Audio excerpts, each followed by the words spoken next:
வேதாகமம் புதிய ஏற்பாடு 1 யோவான் 1ஆம் அதிகாரம். முன்னுரை.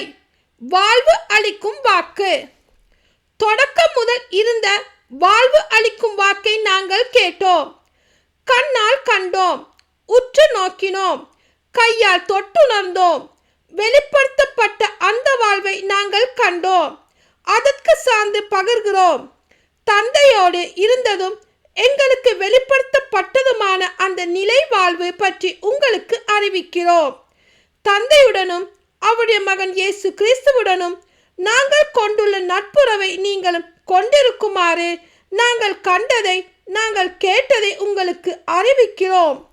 எங்களது மகிழ்ச்சி நிறைவடையுமாறு உங்களுக்கு இதை எழுதுகிறோம். ஒளியும் இருளும். ஒளியில் நடத்தல்.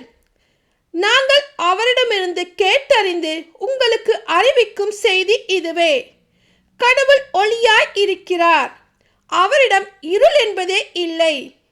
நாம் இருளில் நடந்து கொண்டு அவருடன் நமக்கு நட்புறவு உண்டு என்போம் என்றால் நாம் பொய்யராவோம், உண்மைக்கேற்ப வாழாதவராவோம். மாறாக அவர் ஒளியில் இருப்பது போல் நாம் ஒளியில் நடப்போமானால் ஒருவரோடு ஒருவர் நட்புறவு கொண்டிருப்போம். மேலும் அவர் மகனாகிய இயேசுவின் இரத்தம் எல்லா பாவத்தில் நின்றும் நம்மை தூய்மைப்படுத்தும். பாவத்தை விட்டு விடுதல்.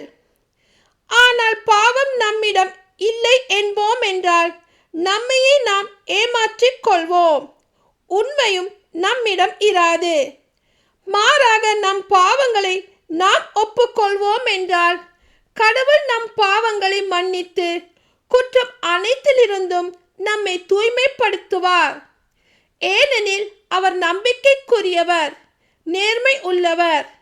நாம் பாவம் செய்யவில்லை என்போம் என்றால் அவரை பொய்யராக்குவோம், அவருடைய வார்த்தை நம்மிடம் இல்லை என்றாகும். ஆமேன்.